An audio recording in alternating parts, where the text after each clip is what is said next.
Mesdames, Messieurs, bonjour. C'est l'heure du jury du dimanche et nous avons le plaisir de recevoir Mati Diop. Bonjour. Bonjour, merci Vous de me êtes recevoir. réalisatrice, grand prix du jury pour le film Atlantique de la 72e édition du Festival international de Cannes 2019. Pour une Africaine de père sénégalais, doublée d'occidental, de par votre mère française, il fallait bien un lien. Un lien, mais aussi un lion. Vous ne pouviez trouver mieux qu'un océan. Atlantique n'est pas que l'éponyme de votre film à succès, chez Mati Diop, donc vous, Atlantique, et peut-être, ou sans doute, vous nous le direz tout à l'heure, ce qui vous attache ou vous rattache, aussi bien à l'Afrique qu'à l'Occident. De par votre double culture, sénégalaise et française, la fille de Waziz Diop, vous ne pouvez pas y échapper, nièce de Djibril Diop Mambéty, peut être offerte en symbole de la diversité. Vous êtes d'ici et d'ailleurs, pour ainsi dire. Pour interroger notre invité dans ce jury du dimanche spécial, je suis en compagnie de Lala Ndiaye à ma droite, Adama Anouchkaba à ma gauche et plus loin, Ibrahima Kamara, nos trois envoyés spéciaux au dernier festival de Cannes. Ils ont eu le privilège de vous y rencontrer et d'avoir été témoins de votre sacre. Mati Diop, nous avons pris le risque de vous présenter ainsi aux auditeurs et téléspectateurs. Qu'avez-vous à y ajouter ou à retirer? Je trouve que j'ai beaucoup de chance d'être présentée comme ça parce que c'est très bien. Enfin, c'est très habile et très délicat. Donc merci. Votre double culture, vous l'assumez? Ah oui, oui, oui, je l'assume. Et comment?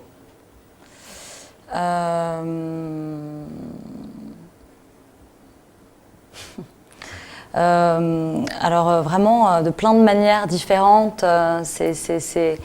Vous commencez pas par la question la plus simple. J'ai aimé votre manière d'évoquer déjà ma double culture à travers le lion qu'est l'Atlantique. Je trouve que c'est une délicate manière d'aborder la question du métissage et une délicate manière de faire entrer de jeu le fait que tous mes films, depuis le court-métrage jusqu'au dernier, ce premier long, en passant par Mille Soleils, sont traversés par la question de l'exil et de la migration. Et c'est vrai qu'il m'est apparu assez clairement à un moment que si c'était un motif assez obsessionnel dans mon travail, c'est sans doute que voilà, je me situais vraiment au cœur de cette dynamique, de cette à la fois ce lien, cette collision. C'est à la fois un lien, mais aussi quelque chose d'un peu plus brutal aussi, une collision aussi. C'est difficile. J'ai mis du temps on met du temps, je pense, en tant que métisse, à articuler la nature même de ce mélange, de cet hybride, et je pense que je mettrais une vie entière à démêler et à saisir la complexité et la dimension vraiment justement irréductible en fait de ce mélange. Il est vraiment par définition assez difficile à saisir. Oui. Parce qu'il est en métamorphose permanente en fait. Et cela a donné en tout cas Atlantique, sortie salle du film ce 3 août, après le grand prix du jury obtenu sur la Croisette, coïncidant avec votre séjour au Sénégal où vous venez d'être élevé au rang de chevalier dans l'ordre national du Lion par le président de la République. Vous vous attendiez à un tel succès en réalisant Atlantique? Pas du tout. J'étais principalement préoccupée par le défi que le film posait lui-même, à plus d'un titre, réaliser un premier long métrage de pure fiction qui était assez différent en termes d'écriture que mes précédents, beaucoup plus, pas moins ambitieux, parce que Mille Soleils, il était différemment, mais on va dire plus classique pour être simple, plus long aussi tout simplement. Alors dans une langue que je maîtrise pas, c'est pas complètement vrai parce que j'avais déjà tourné un court-métrage et un moyen-métrage en Wolof. Donc ça n'a jamais représenté vraiment un obstacle pour moi, le fait de tourner des films dans une langue que je ne parle pas moi-même, en tout cas, que je ne parle pas, pas bien. Pas comme nous, mais vous parlez un peu. Oui, un petit peu, mais enfin très très peu. Très bien. Donc du coup, j'avoue que la question de la réception, de la réussite du film, je me la posais pas vraiment tant l'ambition, la masse de travail, le défi de ce film était déjà faire ce film était déjà en soi un défi assez grand. Très bien. Lalla Ndiaye va vous interroger tout à l'heure, puis les autres, Anouchka et Ibrahima. On va d'abord regarder ou écouter. Nous sommes à la fois à la radio et à la télé. On va donc écouter la bande-annonce. Extrait de votre film Atlantique, Lalla Ndiaye. Voilà. Mathieu Diop, comment est-ce que vous vivez votre après-Cannes? C'est très chargé parce que déjà, ce qui est bien, c'est que j'ai dû me remettre au travail très vite parce que ça arrive souvent que les films qui sont projetés à Cannes ne soient pas entièrement terminés d'être fabriqués. J'avais encore 2 semaines de mixage, donc c'était plutôt sain pour moi de me remettre au travail directement. Et puis voilà, il y a toujours pas mal encore des petites étapes de fabrication à terminer. Réfléchir à la sortie du film aussi, la sortie du film à la fois en France le 2 octobre, mais avant celle-ci, la sortie du film ici à Dakar. C'est d'ailleurs aujourd'hui. Donc il y avait pas mal j'ai eu peu de temps de réflexion, de recul, de repos.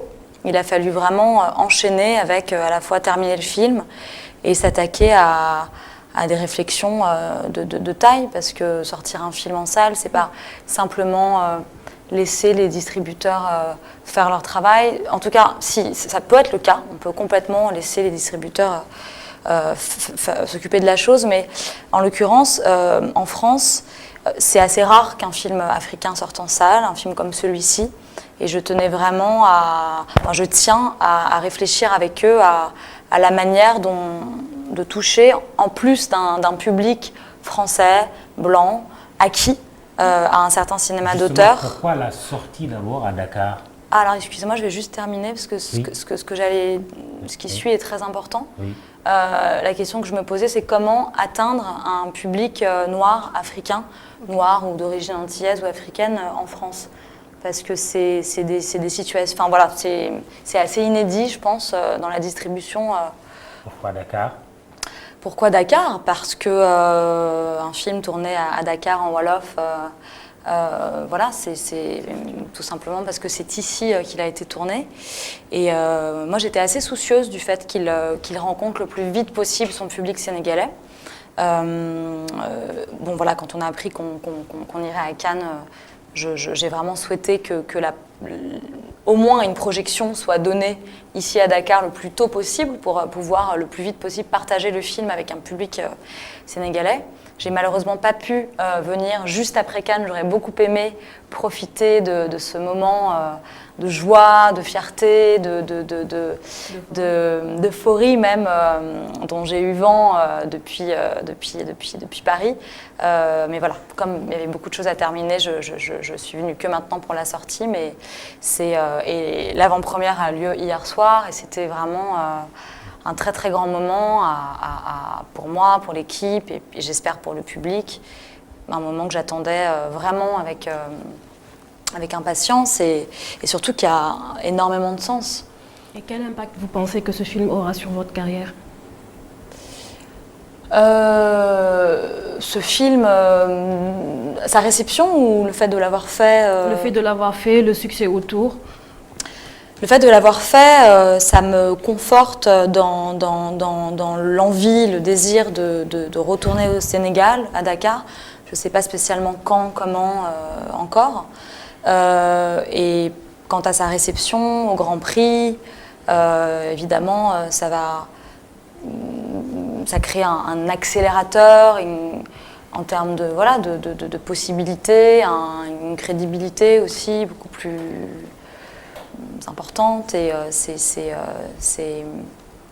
voilà, c'est ça ouvre beaucoup de possibles en fait. Et en même temps, ça en ouvre tellement que ça m'oblige aussi moi à affirmer d'autant plus précisément mes choix. Et pour en revenir au film Adama Alouchkaba. Voilà. Pour en revenir au film carrément, on a regardé l'extrait, peut-être nous trois, on a eu l'occasion de regarder le film à Cannes. On a vu que les acteurs sont pour la plupart des jeunes, carrément inconnus de la scène cinématographique. Et on sait que vous avez fait un casting sauvage. C'est ça. Et pourquoi le choix de ce format-là? Alors déjà, la première chose, c'est par rapport à leur âge. Les personnages dans le scénario ont entre 18 en gros et 25. Ada, ses amis, son amoureux, l'inspecteur entre 25 et 30. Donc déjà, il y a très très peu d'acteurs de cet âge-là professionnels. Il y avait cette donnée-là, le fait que les acteurs que j'ai pu apercevoir dans des séries ou au théâtre, leur jeu ne correspondait pas forcément à ce que je cherchais. Je cherchais un jeu beaucoup plus naturaliste, et très naturel, quasiment documentaire, pour que les personnages soient le plus vrai, incarné, réel possible. C'est une démarche que j'ai adoptée dans mes films précédents, dans les courts-métrages, le moyen-métrage. J'aime bien je m'intéresse au fait que les acteurs jouent leur propre rôle, que quelque chose d'eux-mêmes se joue dans le film, qu'ils défendent quelque chose. En fait, j'aime que les acteurs, enfin en tout cas que les amateurs qui deviennent acteurs en jouant, qu'ils en sachent plus que moi sur leur rôle. Moi, mon rôle, c'est de les choisir, c'est de l'intuition, que c'est eux, de par leur physique, leur manière de bouger, de penser, c'est très important. C'est pas seulement une enveloppe, c'est aussi leur manière de penser, aussi leur capacité à endurer en termes de performance tout un tournage, parce que c'est pas seulement bien jouer, c'est aussi comprendre c'est savoir travailler en équipe, savoir l'endurance aussi. Mama Sané, par exemple, que j'ai trouvé à Tiaroy, qui vient de Tiaroy,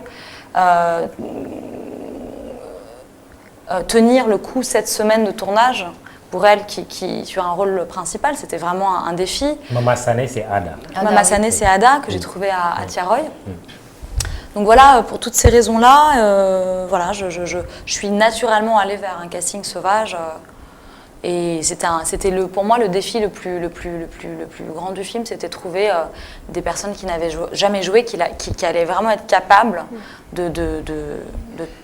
d'incarner parfaitement mes personnages qui sont complexes. Par exemple, pour Issa, l'enquêteur de police qui enquête sur l'incendie criminel d'un mariage et qui se rend compte et qui est pris au fur et à mesure de malaise, de fièvre.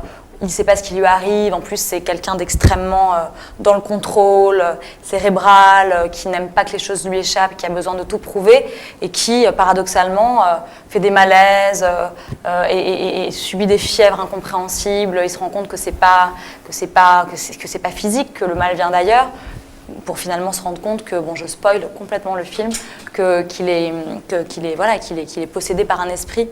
Même pour un acteur professionnel, c'est extrêmement complexe à jouer. Donc c'était, j'appréhendais beaucoup. En fait, je savais pas si j'allais trouver.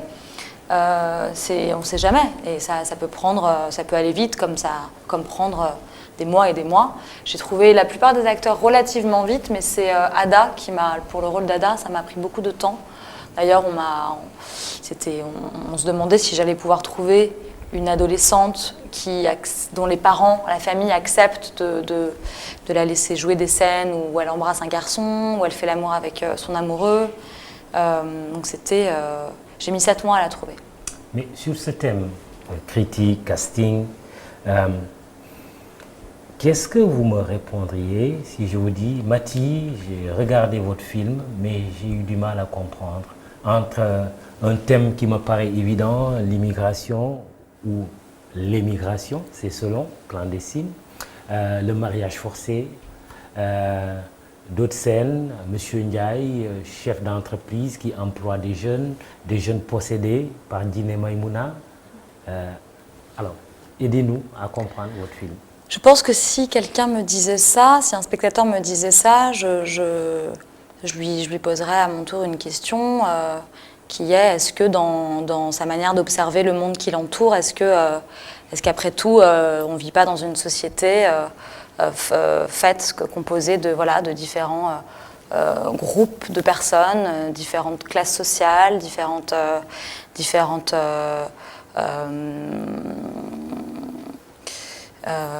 problématiques, semblablement séparées, mais qui finalement se croisent, se mêlent.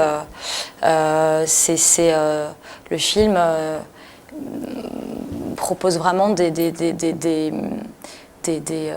entrées et des sorties et surtout crée des ponts en fait, à la fois entre des classes sociales, entre des problématiques En fait, c'est étonnant notre manière de questionner le fait que dans un film, toutes ces strates de réalité se rencontrent, alors que c'est exactement la manière dont fonctionne la vie, la société, le quotidien, l'imaginaire aussi. Donc voilà, et c'est justement la raison pour laquelle je trouve que le cinéma est un outil absolument incroyable pour raconter le monde, parce que ça permet vraiment d'apporter d'approcher des problématiques de manière sensible, de créer des correspondances entre les choses qui semblent pas visibles mais qui le sont. Enfin, c'est un monde, c'est un film monde où quelque part tout coexiste, se croise, circule, et surtout j'essaye de montrer le lien de cause à effet, la collision entre différents mondes, que ce soit entre les hommes et les femmes, entre les classes, entre les territoires, les quartiers. Enfin, tout est lié, tout est lié. Enfin, en tout cas, d'une certaine manière, voilà. Votre message, c'est quoi? Un message positif ou un message qui verse plutôt dans la critique négative?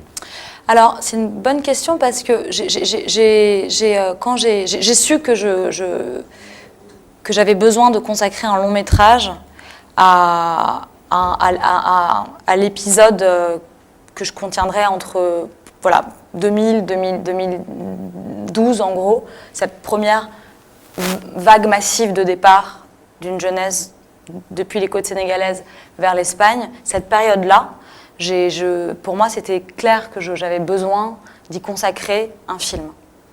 Peut-être parce que, pour plein de raisons. Mais je trouvais ça injuste en même temps la question de comment approcher cette situation. En tant que cinéaste, c'est la question, c'est comment parler de ça, d'accord, mais comment l'aborder. Et je suis consciente que l'Afrique est souvent, que ce soit à travers le cinéma ou les reportages, grande distinction évidemment entre cinéma et télévision, mais je suis consciente que c'est un sujet qui a été surtraité médiatiquement, que le cinéma dont le cinéma a essayé de s'emparer, plus ou moins bien selon les films, plus ou moins habilement. Reproposer un film sur ce même sujet qui dresserait du coup un portrait négatif, triste, tragique. On a besoin aussi que l'Afrique soit montrée autrement. On a besoin aussi d'entendre parler de ce qui est vibrant, de ce qui est vivant, de ce qui avance, de ce qui circule, de ce qui... Alors, j'aime pas parler en positif, négatif, c'est plus compliqué que ça. Mais j'étais consciente qu'il fallait peut-être, et ce qui m'a, je pense, vraiment éclairée et déplacée, c'est et encourager en fait à parler de cette situation, mais du point de vue des vivants, justement, du point de vue d'une énergie vitale et constructive, c'est quand j'ai vu cette même jeunesse, ou en tout cas une autre, mais elles sont liées, ces jeunesses-là, celle insufflée par le collectif Y en a marre en 2012 qui sort dans la rue et qui crée une rupture assez inattendue en décidant que c'est plus possible, que ça suffit, qu'il faut que les choses changent, que les choses que la société telle qu'elle se, enfin, que l'injustice, la précarité, l'exploitation, l'épuisement en fait d'un certain nombre de personnes s'expriment, et on demande à un président de démissionner, et on fait surtout savoir qu'une situation devient intenable, insoutenable. Bon voilà, en gros le printemps dakarois 2012, qui moi personnellement m'a profondément marquée, saisie, émue, parce que j'ai vraiment été profondément, avant tout, perturbée par cette jeunesse qui s'est jetée en mer. Je sais que c'est toujours un peu embarrassant de parler de ça encore aujourd'hui. On se dit, bon, d'accord, ça fait des années qu'on en parle, on va peut-être parler d'autres choses, mais ça continue. En fait, non, il ne faut pas arrêter. Enfin, en fait, il faut en parler. Il faut pas arrêter d'en parler, il faut juste en parler différemment. Et il faut juste en parler différemment, parce qu'en fait, non, moi je veux pas arrêter d'en parler, et je pense que je continuerai à en parler tant que je sentirai que justement que la mesure Est-ce que donc ce film c'était un coup de gueule tragique n'a pas été prise en fait. C'est bon. Est-ce que ce film était une sorte de coup de gueule pour vous donc? Est-ce que c'était une manière pour vous de dire votre Y en a marre? Oui, exactement, c'est exactement ça. Mais avec d'autres outils que ceux du militantisme, où je ne suis pas descendue dans la rue à Dakar pour dire non, parce que je n'y étais pas, sinon j'aurais peut-être rejoint cette marche et cette insurrection.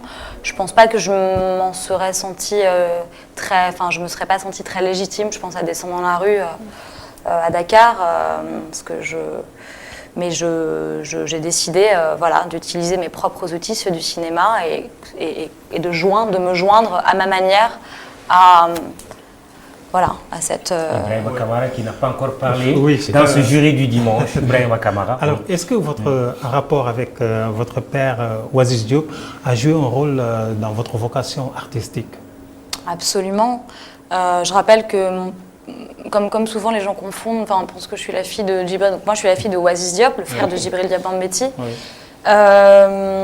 Oui, bien sûr, je suis née dans une famille extrêmement stimulante artistiquement, pas seulement du côté de Djibril Diop Mbeti et de son frère Oasis Diop, mais du côté de ma mère aussi, qui à l'époque était photographe et qui m'a énormément aussi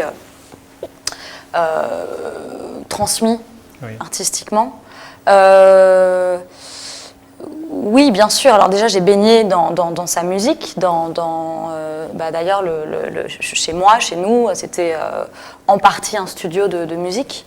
Donc je pense que j'ai vraiment... D'ailleurs, ma première passion,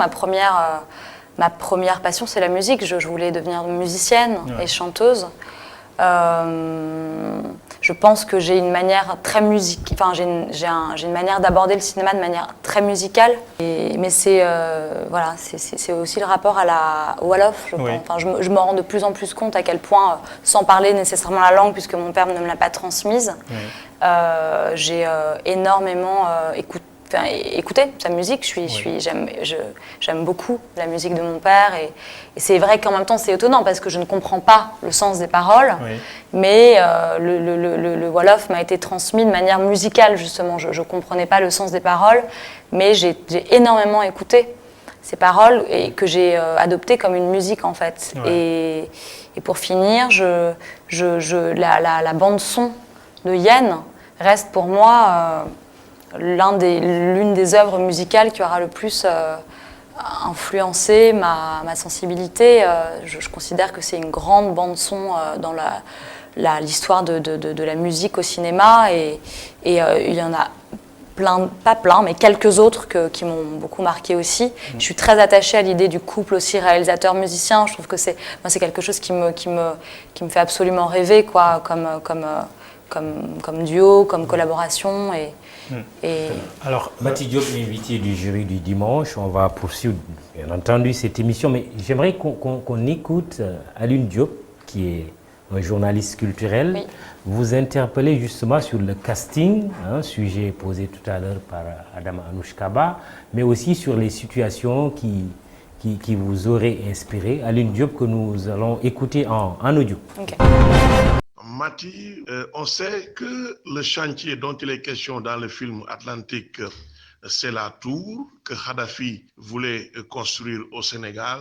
Pourquoi vouloir faire intervenir Abdoulaye Wade et Muammar Kadhafi dans le film Atlantique indirectement? Concernant les scènes intimes, pour ne pas dire érotiques, entre deux amoureux, Mati, comment avez-vous réussi à pousser les jeunes à ne pas simuler, mais plutôt jouer concrètement ces scènes d'amour?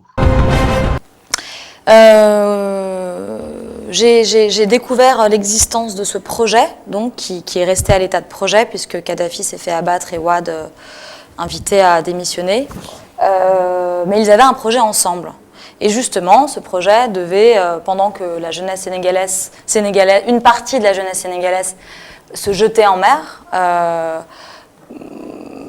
Wade et Kadhafi avaient comme projet de bâtir une tour qui devait être la première tour solaire d'Afrique, la tour la plus haute d'Afrique, et qui devait abriter des salles de conférence, un hôtel de luxe, voilà. Je suis tombée plutôt par hasard, au hasard de recherche que je faisais sur Internet, de repérage. Et j'ai vu en fait la maquette, le dessin architectural de la tour, qui était en forme de pyramide noire. Et ça m'a tout de suite vraiment déjà esthétiquement, j'ai trouvé ça troublant parce que c'était une pyramide noire comme ça, très sombre, assez sombre, et ça m'a fait penser à un monument aux morts en fait. Ça m'a fait penser à un monument aux morts et j'ai trouvé ça étonnant comme acte manqué, voilà. Tiens, est-ce qu'il ne serait pas de manière très inconsciente rattrapé par un air du temps, plutôt assez, en l'occurrence, juste vu les circonstances très mortifères de l'époque. Et je trouvais ça intéressant que le projet, en tant que maquette, porte presque en lui une sorte de prémonition.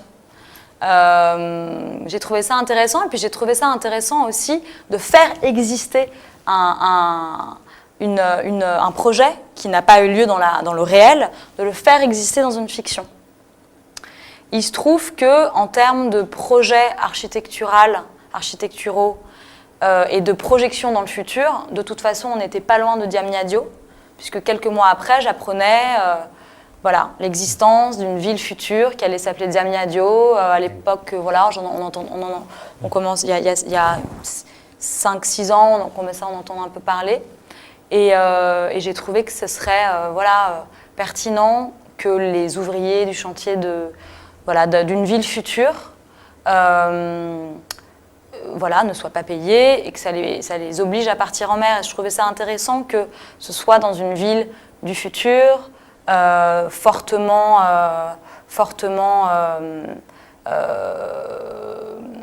dont la présence étrangère, chinoise ou des Émirats se ferait sentir, voilà.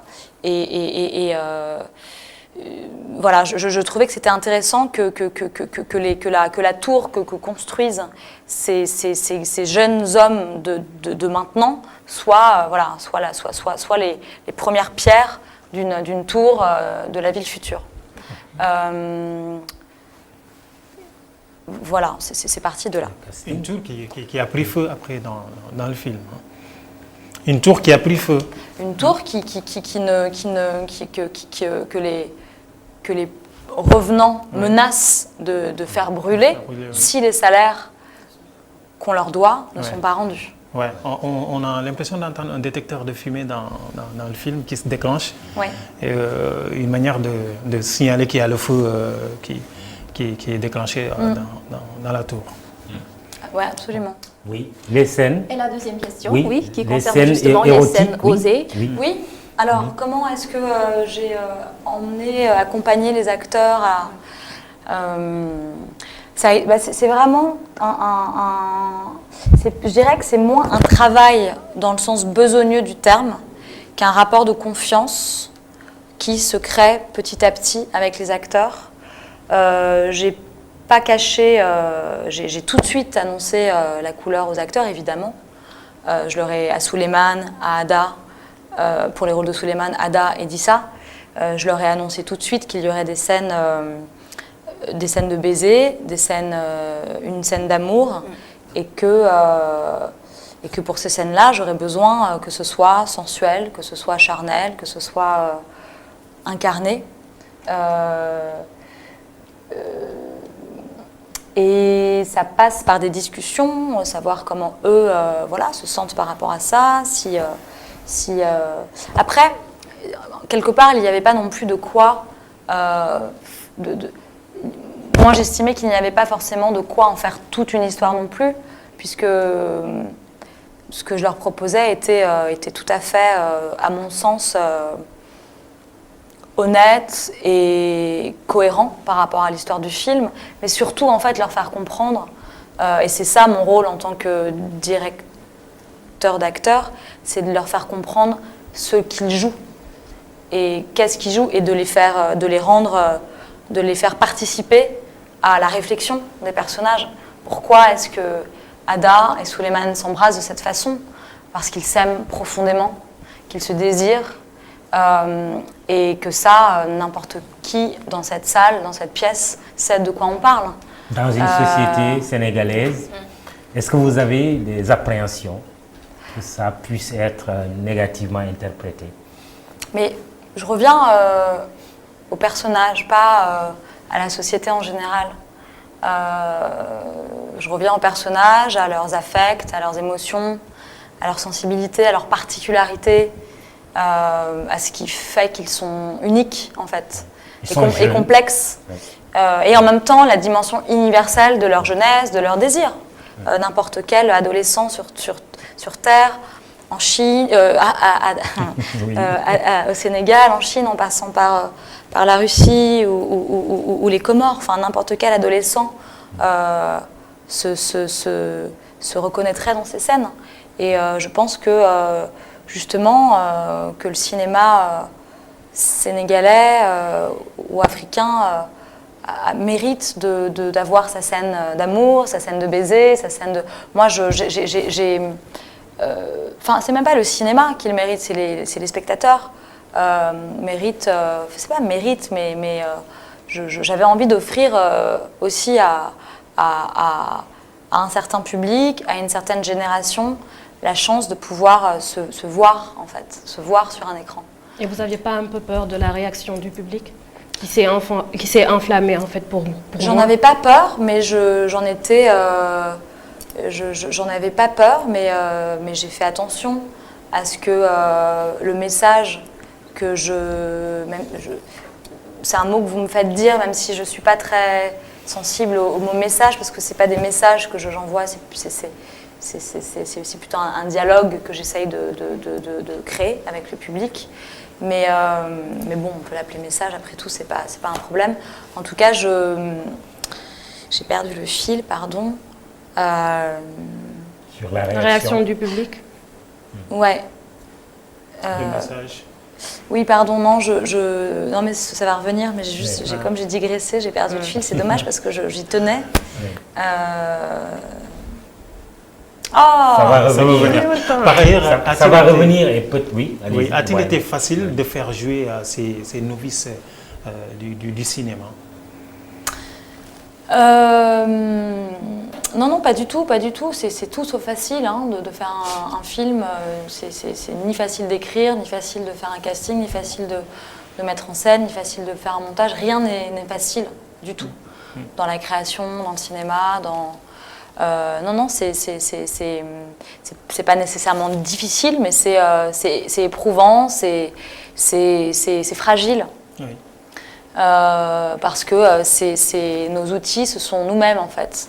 En tout cas, entre un metteur en scène et un acteur, c'est vraiment beaucoup de relationnel, d'humain, donc c'est pour ça que la confiance est très très très importante à mettre en place, parce que c'est au final ça se joue beaucoup sur la confiance, la reconnaissance mutuelle, la complicité, être bien sûr qu'on raconte la même histoire.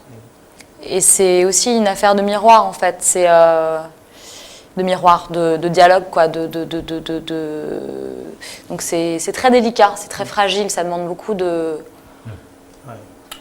délicatesse. Oui, peut-être une dernière question avant allez-y. de passer à une autre étape. Maintenant, après tout ça, est-ce que vous êtes aujourd'hui satisfaite de la prestation de vos jeunes acteurs, surtout après le succès qu'a connu Atlantique? Ah oui, j'en suis très fière. C'était, comme je vous le disais, c'était vraiment déjà pour moi le défi le plus haut à relever, c'était de les trouver, de les former, et puis qu'ils deviennent les personnages que j'ai écrits, dont j'ai rêvé. Je tiens aussi à dire que j'ai mis en place des ateliers d'acting, entre guillemets, en collaboration avec Ibrahim Mbaye, qui joue le rôle de Mustapha. Donc c'est aussi un travail d'équipe. C'est vraiment, dans le film, la chose dont je suis le plus fière. En termes de mise en scène, il y a des scènes que j'estime avoir réussi, certaines très bien, d'autres moins bien. Et c'est aussi pour ça qu'on continue à faire des films, c'est pour mieux réussir d'autres scènes, comprendre ce qui n'a pas marché, enfin comprendre en fait comment ça marche et apprendre quoi. Et se perfectionner, s'améliorer. Mais au niveau du jeu, je suis contente. Je pense qu'on aurait pu aller encore plus loin. Je pense que, mais j'en suis très satisfaite. Et puis c'est vrai que on peut pas me faire plus plaisir que de me dire, voilà, que les acteurs sont super, qu'on y croit, qui nous ont touchés, qui nous ont émus. C'est le cœur du film, les acteurs. C'est ce qu'il y a de plus important. L'image, le son, les décors, la musique, c'est très important. Mais sans de bons acteurs, c'est... Je sais que votre idée de tout à l'heure vous travaille la tête, peut-être ça va vous revenir. On va écouter justement, oui, alors, on va en profiter pour écouter Boubacar Demba Sissoko. Les acteurs principaux dans le film sont des comédiens qui sont là pour la première fois dans un film, qui sont des comédiens amateurs. Comment s'est déroulée la direction d'acteurs pour ces acteurs qui n'avaient pas une expérience dans un projet de long métrage pareil? Comment s'est faite la direction des acteurs? Quelles sont les difficultés qu'elle a rencontrées? Deuxième question, son film en compétition à Cannes était le premier film sénégalais en compétition depuis 27 ans. La dernière fois, c'était en 1992 avec Yen de Djibril Diop Mambéty, son oncle. Elle le savait avant la projection du film. Est-ce a-t-elle reçu cela? Comment a-t-elle vécu ce moment d'histoire, sachant qu'elle était là en train de marcher sur les pas de son oncle? Est-ce qu'elle a eu des moments où cet esprit Mambéty l'a habité pendant tout le temps qu'elle a été à Cannes pour la compétition? La première question, vous y avez répondu, c'est sur le casting. On revient sur cet événement. Djibril Diop Mambéty, 27 ans après, vous faites la montée des marches et puis votre film Atlantique qui obtient le grand prix du jury. En fait, c'est intéressant parce qu'en entendant de l'extérieur Sissoko parler de ça, c'est clair. En fait, la question, c'est qu'est-ce qui se passe, entre eux, à l'intérieur de ces 27 ans? Qu'est-ce qui se passe? Oui. Non mais c'est une question que je pose du coup, vraiment. Oui. Qu'est-ce qui se passe en fait? Oui. Aujourd'hui, c'est vous qui répondez aux questions. Pourquoi cette... je réponds par une question. Oui. Vraiment, qu'est-ce qui fait Oui. qu'en 27 ans, Ouais. ça n'est pas arrivé. Et je poserai moi la question d'une autre façon. Djibril Diop Mambéty avec Yen s'était présenté donc à ce festival. Il n'a pas eu le Grand Prix, encore moins la Palme d'Or. Vous obtenez ce Grand Prix. Qu'est-ce qui a été déterminant à votre avis? Et pour continuer sur cette espèce de... Oui, ce fossé, ce gouffre, cette absence, ce silence. C'est ce silence, c'est cette absence, c'est cette interruption qui a fait naître ce film. J'aurais pu, et je ferai sans doute aussi des films ailleurs, en France, peut-être aux États-Unis, mais non seulement j'avais des choses très précises et urgentes à raconter ici, mais il y avait quand même, je pense, inconsciemment en moi, un malaise, pas un malaise dans le sens... en fait, tout ce silence, cette interruption, elle s'explique par un certain nombre de choses. Pourquoi, après l'âge d'or du cinéma sénégalais, on assiste à une interruption, une pause, une absence de cinéma aussi longue. Oui. Le fait que moi-même aussi, en tant que spectatrice, j'ai souffert de ne pas grandir avec plus de ne pas être nourrie de plus de personnages noirs, de pas davantage voir l'Afrique en grand au cinéma, finalement de vivre dans une société où la culture occidentale blanche domine absolument toutes les autres cultures. À un moment donné, en tant que métisse ou en tant qu'être sensible, au-delà de ma couleur de peau et de mes origines, qu'est-ce qui se passe? Et puis est-ce qu'on peut supporter ça encore longtemps? Que 90% des personnages qu'on voit sur les écrans soient blancs, blonds aux yeux bleus. Enfin, à un moment donné, c'est plus supportable. Enfin, moi, il m'est d'ailleurs arrivé je me souviens très bien d'un jour, je ne sais plus du tout quel film c'était, il faudrait que je le retrouve, un film américain très commercial. J'ai peu l'habitude de voir ce genre de film, mais il y avait des choses qui m'intéressaient dans ce. Et puis il y a eu un jour où je n'en ai plus pu d'être assise devant un film en anglais avec des acteurs blonds aux yeux bleus. En fait, il y a eu le film de trop où je me suis dit mais non mais en fait j'en peux plus. Ouais. Et là, c'est pas seulement la cinéaste qui parle, c'est la personne qui vit dans ce monde et qui, à un moment donné, parce que c'est des choses qu'on sait tous, mais auxquelles on réagit plus ou moins différemment selon les modes d'expression qu'on a, selon notre niveau d'aliénation. On est tous aliénés, on se libère chacun à notre manière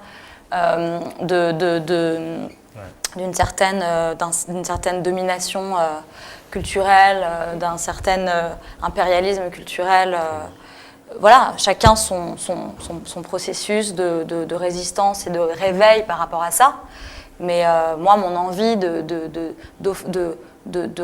raconter et d'offrir au monde, de m'offrir à moi-même déjà, de m'offrir à moi-même la chance, la richesse d'écrire une histoire ici, à partir d'ici, de travailler ici, de raconter le monde à partir d'ici et, dans le même temps, d'offrir au monde une histoire contemporaine africaine, pour moi, c'était vital.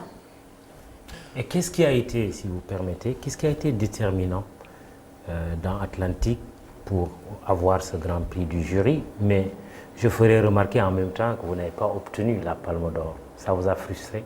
Énormément. Ah oui? Non, je plaisante. C'est pas à moi de réfléchir ou même si c'est intéressant politiquement de s'interroger sur comment, c'est même passionnant, comment est-ce qu'un festival fonctionne, qu'est-ce qu'il défend, aux côtés de quel cinéma il se bat. À quel point il est...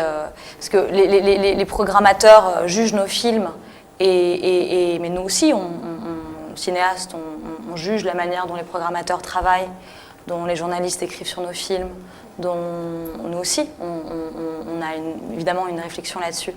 Et personnellement, quant à la compétition du Festival de Cannes, en tant que cinéaste et spectatrice, je commençais à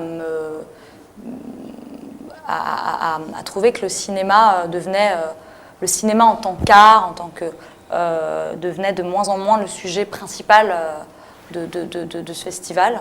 Je m'y désintéressais un peu parce que je sentais aussi la dimension politique. J'étais pas forcément toujours je comprenais pas forcément toujours certains. Enfin, il y a des choix que je ne comprenais pas, qui me décevaient. Et voilà, et je trouvais pas que le cinéma je trouvais pas que le cinéma était défendu à cet endroit forcément pour les bonnes raisons. Donc moi-même, j'ai éprouvé une forme de scepticisme par rapport parfois aux sélections, aux films mis en avant. Et du coup, quand j'ai appris que le film allait en compétition, pour être très honnête, évidemment que ça a été un choc, un choc, mais pour être très honnête, j'ai été un peu dubitative et perplexe parce que je me suis dit, est-ce que mon film est pris pour les bonnes raisons? Est-ce que mon film est pris parce qu'ils ont vraiment vu un film, aimé un film? Est-ce qu'ils l'ont aimé pour les bonnes raisons? Pourquoi? Ou est-ce que le fait que je sois une jeune femme, métisse, qu'en ce moment le féminisme et l'Afrique soient très dans l'air du temps, pour les bonnes et les mauvaises raisons d'ailleurs, qu'est-ce qui est vraiment qu'est-ce qui est mis en avant en fait dans cette sélection? Vous avez réponse à cette question très rapidement. Vous avez réponse à cette question, à ce questionnement? Non, mais en tout cas, je me la suis posée. Ouais. Et puis après, dans les jours qui ont suivi, évidemment, j'ai réalisé l'incroyable exposition pour le film, le fait que ça allait être le Sénégal qui allait être représenté, ce qui était pour moi hyper positif, très important. Ensuite, quand j'ai pris connaissance de la composition du jury, là, je me suis dit, c'est une édition spéciale qui remet sur le plan, enfin, ça paraît fou de dire ça, mais qui remet vraiment le cinéma d'auteur en premier plan. Kelly Richard, par exemple, qui est une cinéaste américaine indépendante que j'admire énormément, bon, je ne vais pas rentrer dans les détails, mais c'est le fait d'avoir le Grand Prix, pour moi, c'est la confirmation par des cinéastes qui font le même métier que moi. C'est une reconnaissance de cinéastes, et ça a beaucoup de valeur à mes yeux. Pourtant, oui, brièvement, nous avons assisté à plusieurs minutes de standing ovation quand même, après la projection du film.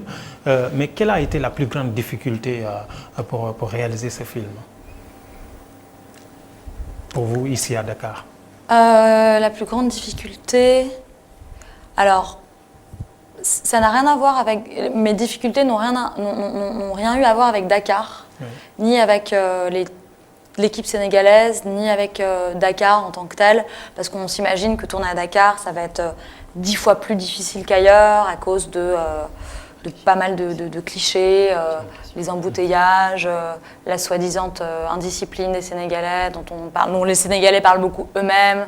Moi, j'ai trouvé, au contraire, plutôt fluide le travail. Enfin, ça s'est très bien passé. Les difficultés, elles ont été celles que beaucoup de réalisateurs qui font un premier long métrage rencontrent. C'est d'arriver à mettre en scène un film, une scène par exemple, en 3 heures, de devoir trouver tout, de trouver les réponses à tout, de mettre en fait, c'est le temps. On conçoit un film sur des années, 1, 2, 3, 4 ans d'écriture. On rêve, je rêve très fort, très haut. On cristallise des scènes qu'on imagine, et tout d'un coup, on a 3 heures pour les faire exister. C'est très trivial en tournage, c'est vraiment un ensemble de paramètres très triviaux à l'intérieur duquel il va falloir faire émerger de la magie, de la vie. Et c'est hyper dur, que ce soit à Dakar ou nulle part ailleurs. Ouais. Voilà, moi je vais revenir un peu en arrière. Vous avez parlé tout à l'heure de ces 27 ans de désert où le cinéma... Désert, voilà, on cherchait tous le mot, enfin une belle... Voilà, c'est un peu ça. Donc moi, ce que j'ai envie de vous demander, c'est que, est-ce qu'aujourd'hui, vous avez voulu faire Atlantique, si je comprends bien, ce qui est une sorte de suite de Touki-Bouki? Non, je n'ai pas du tout imaginé comme ça. Non, autant Mille Soleils proposait un dialogue avec Touki-Bouki, réellement, frontal, autant Atlantique, même s'il y a vraiment, évidemment, des correspondances avec Touki-Bouki, c'est pas des correspondances avec Touki-Bouki, c'est le même pays, prise dans des situations géopolitiques qui ont évolué, mais qui sont proches encore. Donc c'est le même pays, une situation similaire, mais évidemment que je suis extrêmement influencée et que mon histoire est entremêlée à celle des films de mon oncle. Mais il ne faut pas vous imaginer que je pense à mon oncle en me réveillant le matin, en me couchant la nuit, en écrivant mes scènes. Il a impacté mon cinéma et ma manière d'en faire de façon très forte, mais comme d'autres cinéastes l'ont fait aussi. Mais c'est pas aussi, c'est à la fois omniprésent, mais c'est pas non plus. En fait, quand je parle de suite, c'est-à-dire suite 27 ans après oui, Touki-Bouki, il y a eu Atlantique et c'était vous. Donc, en fait, ce que je veux vous demander, c'est que est-ce qu'aujourd'hui vous vous verrez comme une sorte d'ambassadrice du cinéma sénégalais, voire même africain? Ah non, alors vraiment pas du tout. Non, je suis cinéaste et j'ai tourné mon premier long métrage à Dakar pour des raisons très précises. Point. Mais sur Facebook, la question vous est posée, la question de Lala. Estimez-vous que l'héritage laissé par les Sembène, les Mambéty est bien vivifié par les successeurs comme vous?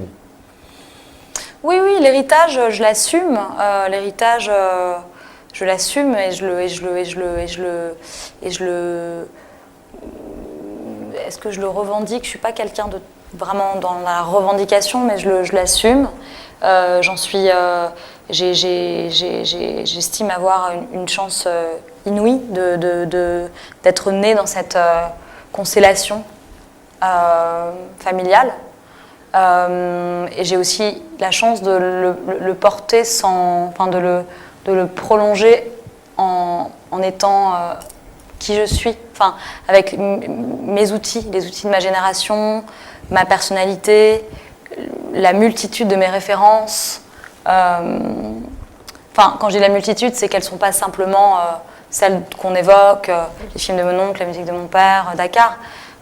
C'est que j'ai la chance d'explorer cette histoire familiale, de la prolonger. Nous sommes au Sénégal, plus précisément à Dakar, où il n'existe pratiquement aucune salle de cinéma. Toutes les salles qui étaient à Dakar sont presque fermées. Comment est-ce que vous trouvez ça, Mati, en tant que quelqu'un qui évolue dans le monde du cinéma? Moi, je trouve que c'est un peu déplorable dans un pays comme le Sénégal que les gens ne peuvent même pas aller au ciné, sortir en famille. Qu'est-ce qu'elle compte faire pour essayer de remédier à cette situation?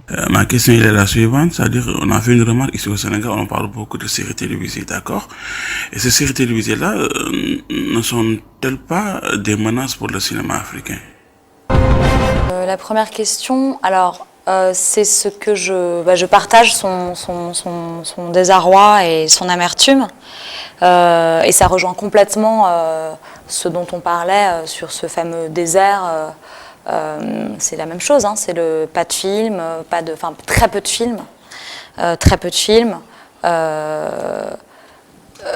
après il faut quand même aussi à un moment donné parler de ce qui existe, parce que très peu de films, mais il y a quand même eu ces dernières années voilà, c'est ça. Il y a eu Diana Gaye aussi, des cinéastes sénégalais qui sont en train, à l'heure actuelle, d'écrire leur prochain scénario de long métrage. Il en existe aussi quelques-uns, donc voilà, il faut pas l'oublier. Et non plus se complaire beaucoup de choses quand même sont en train d'émerger, vraiment. Donc c'est le même constat. Très peu de films, pas de salle de cinéma.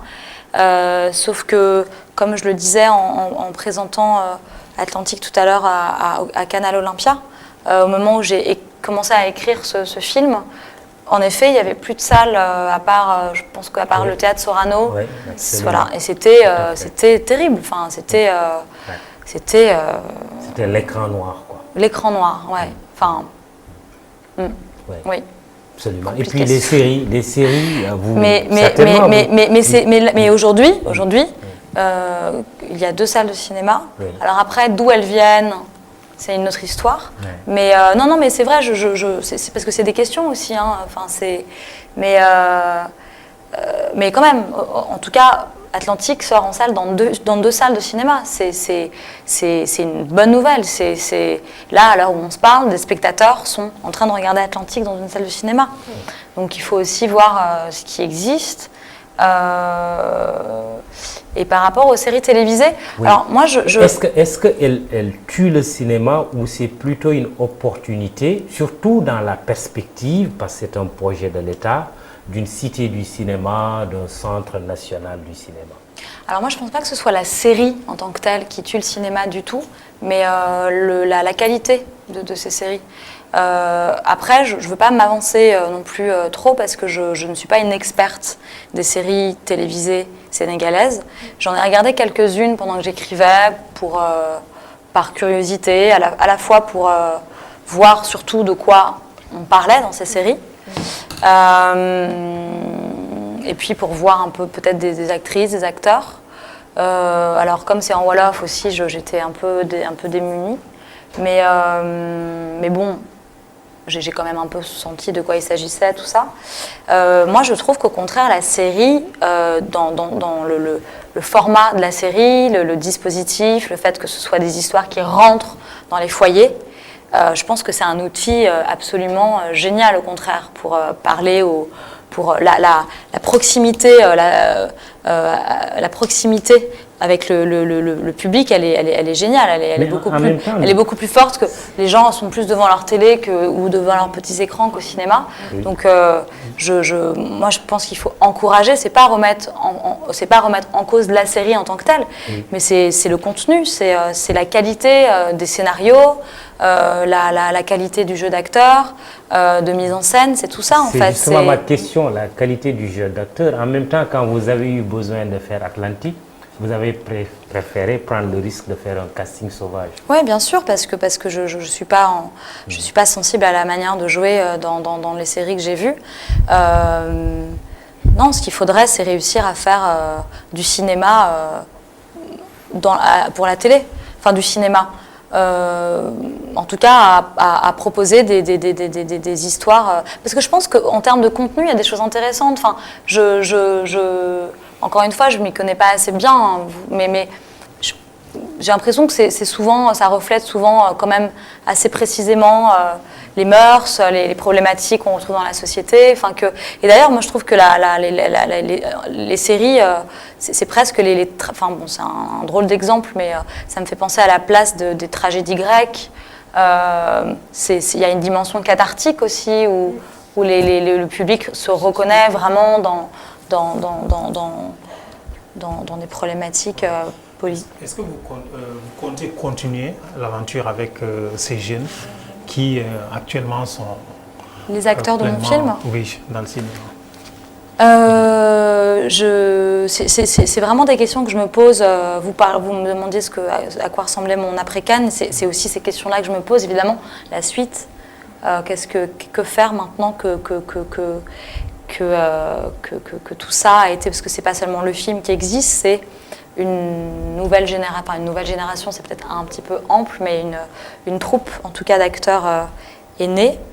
Maintenant qu'elle est là, c'est vrai que ça donne presque envie de refaire un film avec les mêmes, en écrivant pour eux des rôles. C'est génial d'écrire des rôles pour des acteurs qu'on connaît très bien. C'est quand on écrit, c'est fabuleux. D'écrire pour des acteurs non seulement qu'on connaît, mais qu'on a fait naître. C'est un vrai projet de cinéma en soi, en fait, de travailler avec les mêmes acteurs. Donc ça me fait très envie. Et en même temps, comme j'aime bien les contrepoints, c'est quelque chose dans lequel je me construis aussi pas mal même si on a vu d'autres professionnels dans l'ombre comme Fabakary Koli qui, me semble-t-il, y avait-il une complicité au sein de la famille cinématographique? Oui, je suis contente que vous parliez de Fabakary Koli parce que ça a été dans l'équipe sénégalaise mon allié le plus précieux. On avait déjà travaillé ensemble sur 1000 soleils. Nous avions préparé ce film à deux, en fait. Normalement, on est quand même une petite dizaine, 15. Là, on était deux pour préparer Atlantique.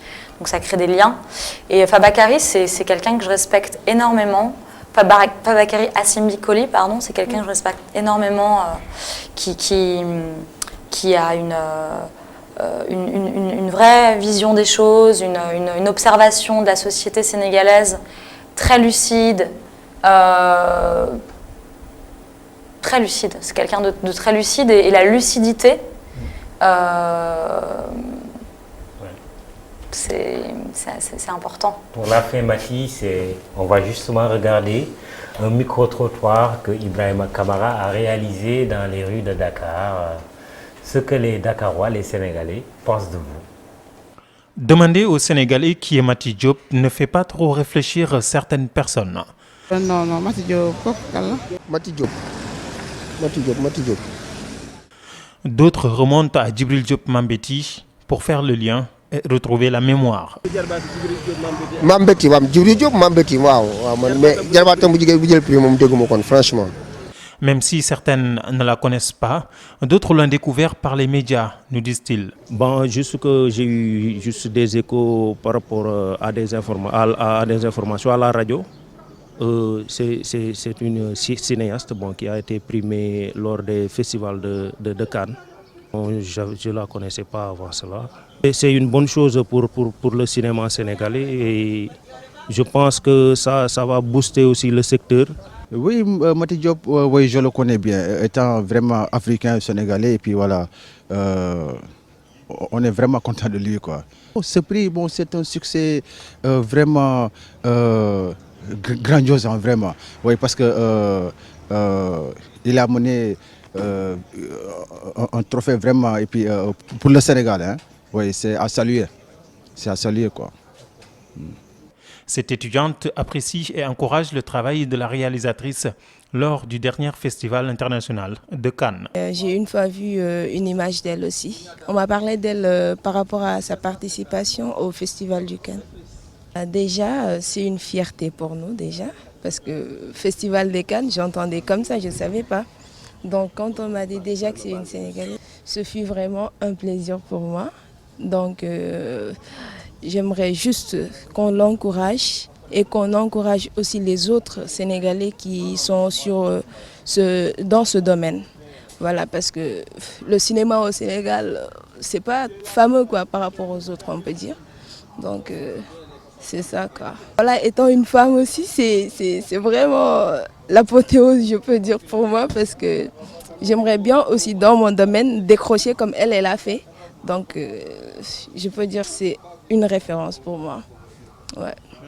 Même s'ils sont très peu à avoir la chance de suivre les films cinéma, les Sénégalais s'intéressent quand même au 7e art en se contentant des séries télévisées locales auxquelles ils ont accès. Voilà, Mati Diop, merci, les Sénégalais sont très sympas avec vous. Très beau montage. Hein? Enfin, ils sont très fiers de ce que vous venez de faire. Voilà. Pour finir, j'ai une dernière question. Atlantique a reçu beaucoup de critiques, une très bonne critique. Après, il y a eu des critiques moins bonnes. Comment est-ce que vous appréciez tout ça? Comment est-ce que vous prenez les critiques? Déjà, j'en ai quasiment lu aucune parce que c'était très éprouvant déjà pour moi d'être, que le film soit exposé de manière aussi incroyable et moi avec parce que on est très très exposé aussi en tant que réalisateur dans un festival comme ça. C'est assez c'est assez...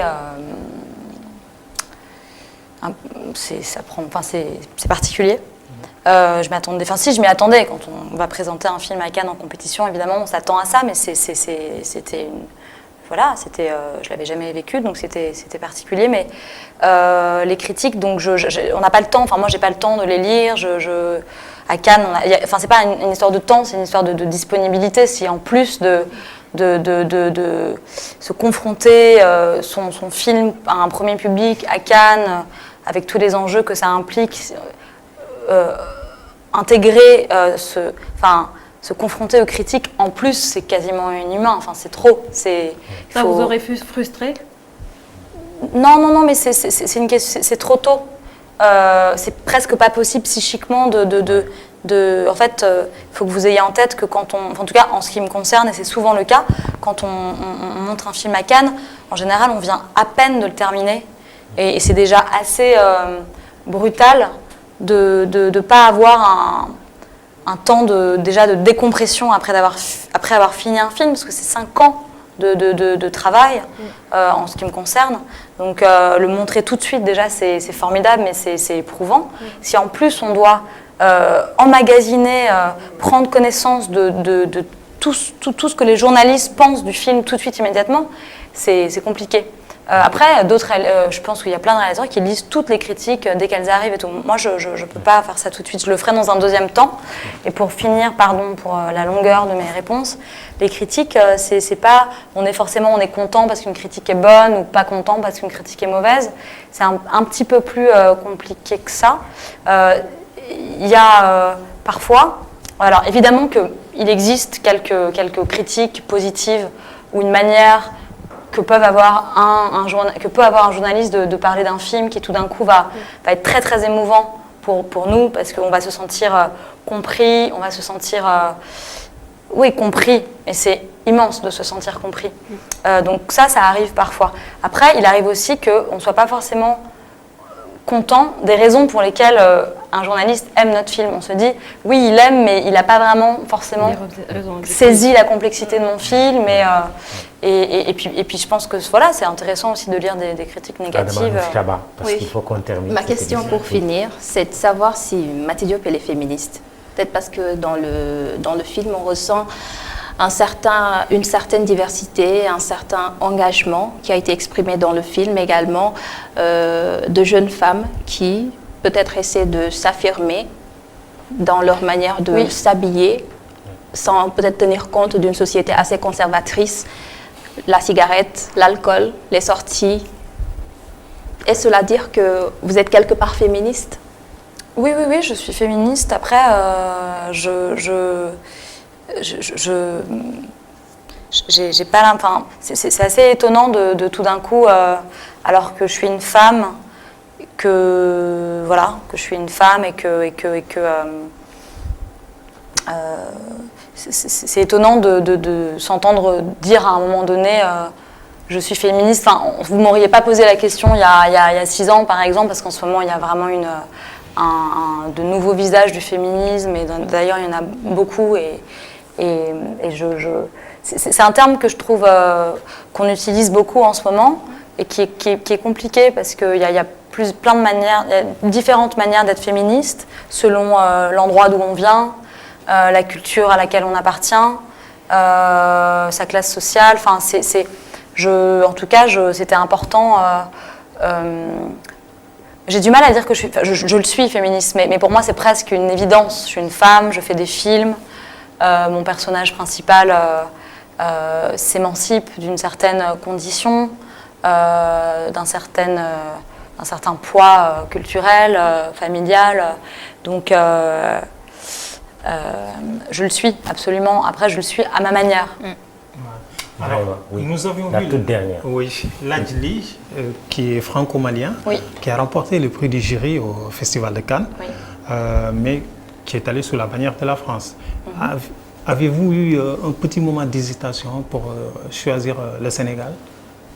Ah, comme choix de long métrage? Non, pour représenter le Sénégal au festival. En fait, c'est pas moi qui choisis, c'est le festival c'est pas nous, au niveau de notre équipe, la production et moi, la réalisatrice, qui décidons quelle équipe. Heureusement, ça me mettrait dans une situation personnelle compliquée, je pense. À quand le prochain film? Quoique je sais qui je choisirais. À quand le prochain film? Dites-le nous. Le Sénégal, sans aucune hésitation. Il n'y a que l'équipe sénégalaise que je soutiens au football. Ok. Ah ouais. Le prochain film? L'équipe française? J'ai du mal. Les Bleus nous tentent. Trop de passifs. Ok. Les Lions. Les Lions. Le Sénégal les vous a Lions, ils ont soutenu perdu, dans ce film. ils ont perdu les Lions du foot. Vive le cinéma, mais pas vive les Lions. Le Sénégal, l'Afrique vous a soutenu, vous ont soutenu dans ce film. Omar Sall, Fopika, le gouvernement ivoirien. Qu'est-ce que ça vous fait? Qu'est-ce que ça me fait Oui, d'avoir été soutenu vraiment. Alors, Omar Sall, c'est le producteur du film, donc on est ensemble, enfin on fait équipe. Ce qui était important symboliquement, c'est que les premiers fonds, l'argent qu'on a reçu en premier, les premiers soutiens financiers qu'on a reçus venaient du Sénégal, donc du Fopika. Donc symboliquement, aussi en termes d'équilibre entre le producteur sénégalais et les productrices françaises, on était tous contents que ce soit le premier soutien financier qui raconte, et voilà, on déplore le manque de salles, le manque de films, mais c'est quand même quelque chose à saluer, que ce fonds existe.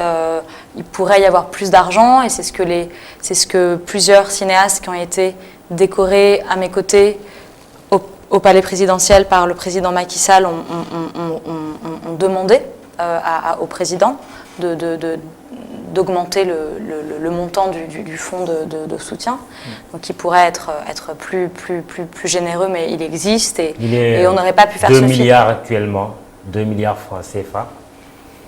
Tout à fait. Vous pensez qu'on peut faire mieux? Oui, bien sûr. Je pense qu'on peut faire mieux. Mais en tout cas, c'était un soutien très important, à la fois techniquement et symboliquement.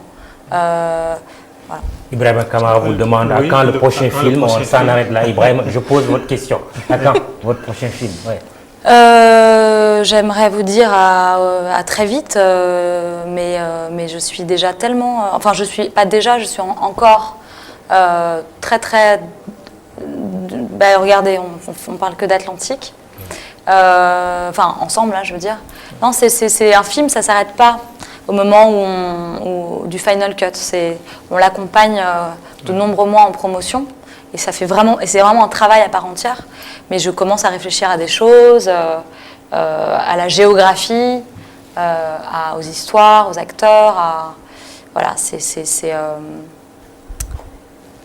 Voilà, merci Maty Diop d'être venue à l'émission Le Jury du Dimanche. Merci beaucoup de m'avoir reçu, merci pour vos questions. Merci. Votre film Atlantique, grand prix du jury du Festival de Cannes. Ibrahima Kamara, Adama Alouchkaba, Lalla Ndiaye, Mahmoud Ibra Kane était là pour vous interroger. À la technique, Aliou Diassé pour iRadio, Mas et Babacar Ndiaye et toute l'équipe d'ITV, mais aussi les réseaux sociaux, Alexandre Binta Ndiaye et Biram Pouy. Merci, bon dimanche, rendez-vous dimanche prochain. Merci.